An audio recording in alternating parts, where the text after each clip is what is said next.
Hello, I'm Dave and this is Logan, out once again for a walk in the countryside. Thanks for joining us. Now today we're at the pretty village of Thorncombe in Dorset. It's located about 5 miles southeast of Chard, and we're going to be walking a roughly 5-mile circular route, starting in the village before heading north along a section of the Jubilee Trail to Forde Abbey, and we'll pass by the River Axe before heading south, past Forde Abbey Farm and back to the village. And I'm sure there'll be lots of interesting things to see along the way. Now I'm filming in the middle of August. The sun is out, a fair bit of blue sky. There is some cloud cover as well, but should be perfect conditions for walking. Do come along with us. Well, I've parked my car in the centre of the village and we'll start off with a little wander around. And what better place to begin with than the church, which is just behind me here. And it's the Church of St Mary, and it was entirely rebuilt between 1866 and 1867 on the site of an older church. The previous church was possibly built by the monks of Forde Abbey. We'll be seeing that later on. And it was dedicated to St Mary in 1239. The original church was located about 40 yards to the south of the new church, marked by a large Wellingtonia tree in the churchyard. And it consists of a nave, chancel, a west tower, north and south aisles, a south transept, a vestry and a south porch. I think it's got 5 bells. Okay, well we'll have a little peep inside. Just as we come in on the left here is the font, and I believe that was transferred from the old church. And a quite magnificent organ just in front of the tower there. Terrific. Heading towards the chancel, and just on the side there, beautiful wooden pulpit with a gorgeous display of flowers in front of it. And then how about that for a stained glass window above the altar? Splendid. And just to the side of the chancel, a little what looks like a chapel with another beautiful window looking at its glorious best in the sunshine this morning. I've just noticed these brasses in the nave. I'll put up a little bit of information about them on screen. But they're incredible, aren't they? Oh, a little spot of early breakfast. Nothing like fresh blackberries on a glorious summer's morning. And those are quite big ones as well, some of the biggest we've seen so far this year. Do you want me to get another one for you? Look at this one. Oh, am I going to get it? There we go. Ooh. Now this is the one I was looking for. Look at this one. Oh, good boy. Now, although Thorncombe is now in Dorset, at one stage it was an exclave of Devon, i.e. isolated outside of Devon. And the origin of the name is from the Saxon words torn and come, which means low ground where thorns grow. Historically, the main industries were spinning, weaving, sheep and cattle farming. And it had a weekly grain market up until 1773 and a 6-day annual fair up until 1885. And apparently there was a large fire in the village in 1882. Now this, I think, is the first of 3 buildings that we'll see that used to be pubs in the village. I think this used to be the Golden Lion Inn, and its core dates to the 17th century. It was once called the White Lion. I think it closed in the 1970s. What a beautiful row of houses and cottages with perfectly kept gardens in front with roses and all sorts. Gorgeous. And this is the Thorncombe chapel, built between 1878 and 1881 on the site of an old bakery that was destroyed by a fire. It looks like it's still in use as a chapel. I just continue to make my way down through the village, and this building here called the Royal Oak was indeed a pub called the Royal Oak. Now the earliest record of a pub was 1794, but the building here was probably older than that. I'm not sure when it actually closed. I did find some old photographs of it on the internet as well.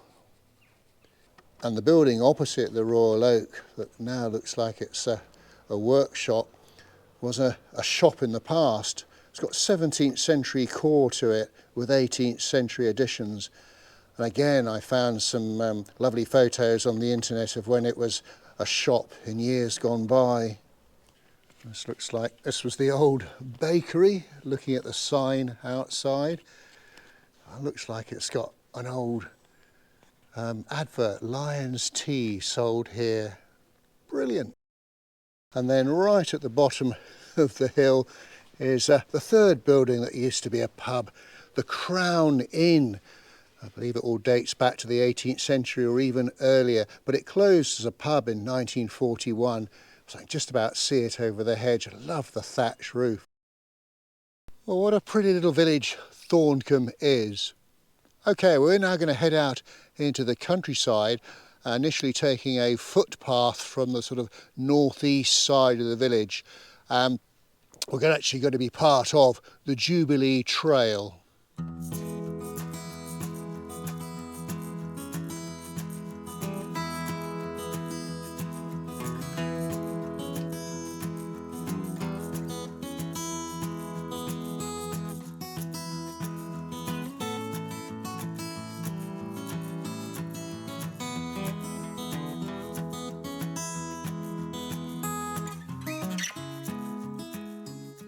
Well, our first pit stop to take in a view. Isn't that fantastic? So this is looking to the north. Very much your typical Dorset rolling landscape, as I often say. Now we are on part of the Jubilee Trail, which is a 90-mile long distance path that runs from Bockley Dyke on the Hampshire-Dorset border all the way to Forde Abbey. It was established in 1995 to celebrate the Diamond Jubilee of the Ramblers Association. Now, of course, Logan and I have been to the starting point of the trail. You can see that on our Pentridge walk. And, well, we're looking forward to seeing the end at Forde Abbey later on in the walk.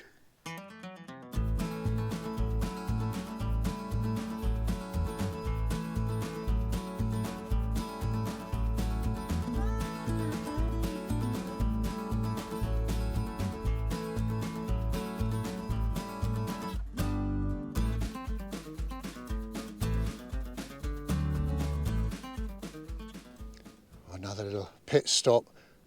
Loving this first part of the walk because it's just taking us through fields and meadows, and everything's still so green and lush even though it's August. We did have quite a wet spring, of course.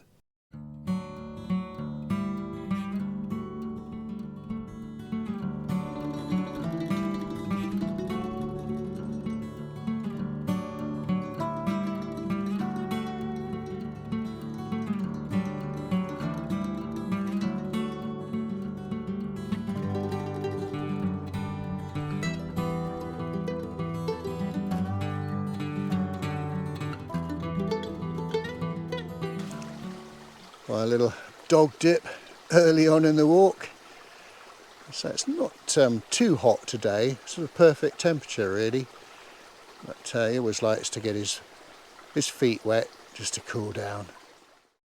Well, just a little update on the route. We're continuing to head northwards, and I think our footpath takes us along the side of this field. Well, that's where we're going anyway. Gosh, look at the height of this maize. I think this is the best crop that I've seen so far this summer. It's certainly well forward to say the least. Well, we've just completed our first little section of the walk, which has taken us across fields, and now we're making our way along a little quiet country road. I think it's called Wheelhouse Lane, and we're going to continue along here, and then we're going to look for a footpath that's then going to take us northwards to Forde Abbey, still on the Jubilee Trail.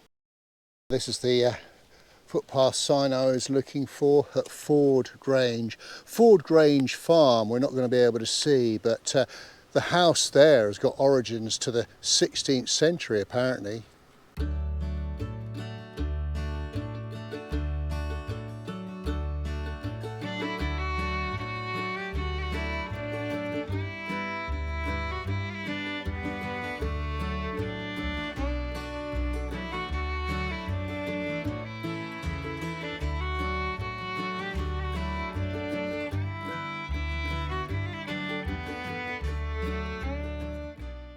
Oh wow, look at this. We're right by the entrance to Forde Abbey, and there's a signpost, Bockerley Dyke, 90 miles away. So I'm guessing this must be the official start of the Jubilee Trail. Well, there you go, Logan. We can bag the start, and of course we bagged the finish quite a few years ago. Well, we've made it to Forde Abbey. It is actually open to the public, but you do have to pay to get in, obviously. And I believe dogs, they are not allowed in the house, but they're allowed in the gardens on lead. So, well, we're not going to go in, but let me tell you a little bit about it anyway, because there's a lot of history attached to it. I'll have to tell the story from a distance, obviously, so I might have to use some archive photos, so please forgive me. A Cistercian abbey was established in 1136 at Brightly near Oakhampton in Devon, some 60 miles away from here to the west. It was built by a chap called Richard Briones, I think that's how you pronounce his name. Its mother house was at Waverley in Surrey, but agricultural land there was not fertile, and the monks were considering returning back to their mother house in 1141. However, Adelicia de Briones, a sister of Richard, offered them an alternative site here on land that she owned. So between 1141 and 1148 the abbey was built here, known as Forde, due to its proximity to the river crossing, the River Axe, which we'll see shortly. The monastery was then dedicated to St Mary. Interestingly, in 1149 a sister abbey of Forde Abbey was founded at Little Bindon on the coast near Lulworth, that then was moved to a site near Wool in 1172 called Bindon Abbey. Now, after the dissolution of monasteries, the abbey here was demolished, including the abbey church.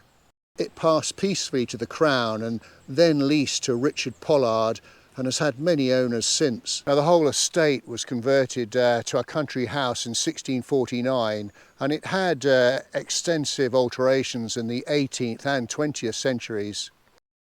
The gardens are a main attraction, covering some 30 acres with water features and an arboretum. The Great Pond was originally the head pond for a watermill. The current owners are Alice Kennard and her husband Julian. Alice is actually the fourth generation of the Ropers to live at Forde Abbey, which came into the family through marriage in 1905. And the building was actually used as a filming location for the 2015 film Far from the Madding Crowd, based on Thomas Hardy's novel. The Great Hall appeared in the film as the corn exchange and the pivotal scene where Bathsheba first met Mr. Baldwood. Well, very close to the abbey entrance is Forde Bridge, which I think dates to the 17th century, possibly rebuilt in 1824. And down below there, the River Axe, 22 miles long. It rises south of Cheddington in Dorset and flows into the sea at Seaton Bay. The word axe means abounding in fish, which I think is a Brittonic word. Okay, well, we're leaving Forde Abbey now. We've crossed over the River Axe, and we're now going to initially head westwards, keeping the river on our left-hand side.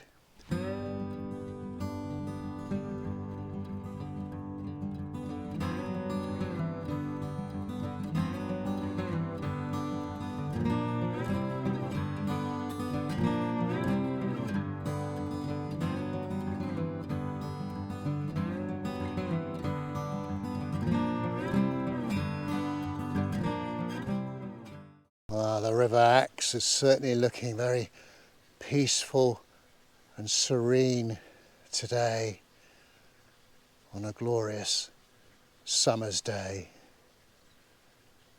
Idyllic, isn't it?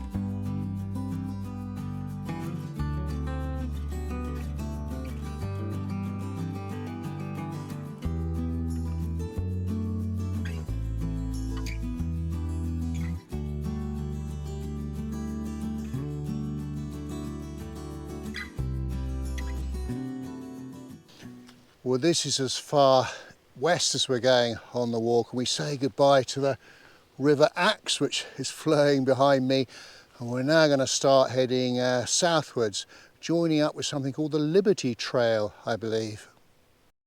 Goodness me, look at this. That's a lake and a half.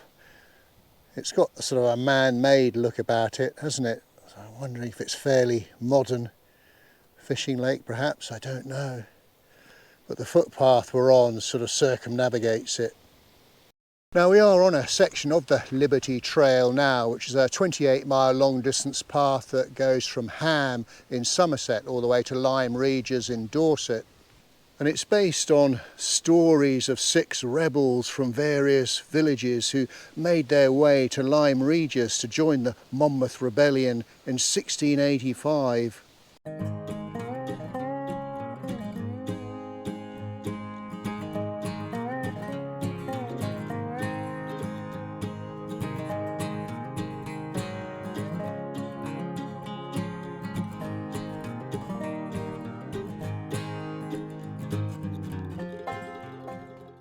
Well, we're very much on the homeward leg now, just past Forde Abbey farm, continuing southwards back to Thorncombe, just as well, because it's beginning to cloud over now. Oh, thank goodness, I hadn't seen a way marker for a while. Now we've got loads of them. I think we go to the right. Well, the sun's just peeped out from behind the clouds, so let me take that opportunity just to give you a little view. And this is looking over to the west. I say we've just come along a track that came through that copse, which actually gave us a nice bit of shade.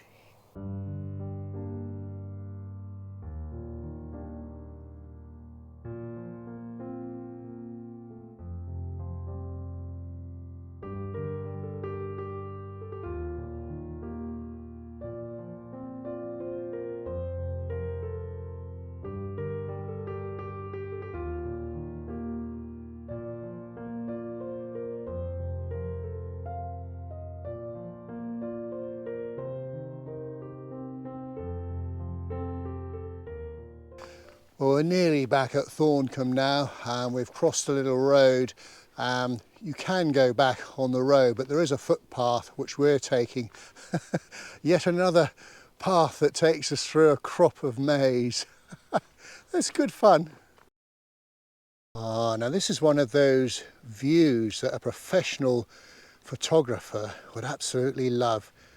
You've got the maize in front and then trees either side, and then drawing you to the gap in the middle with the landscape views in the far distance. Sadly, I'm not a professional photographer.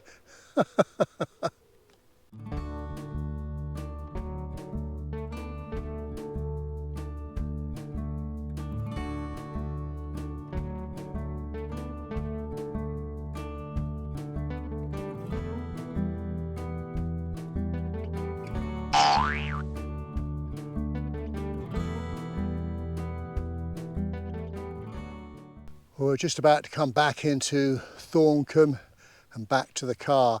There is a little village shop there, and I see there's tables and chairs outside, so I'm guessing they do teas and coffees, but they close at 12:30 on a Sunday. Today's a Sunday and it's just coming up to 1 o'clock. Well folks, we've come to the end of our walk today. No pub, so no beer and crisps, I'm afraid. But what a super day weather-wise, and some of the scenery was quite breathtaking. We hope you enjoyed the walk. If you did, please do give us a thumbs up and a like, and do leave a comment, and do check out our Facebook page, Dave's Countryside Walks. I always put extra photos on there, and also a copy of the route map. So until we meet again, thanks for watching, and cheerio. Hey, good boy. Now, although Thorncombe is now in Dorset, at one time it was an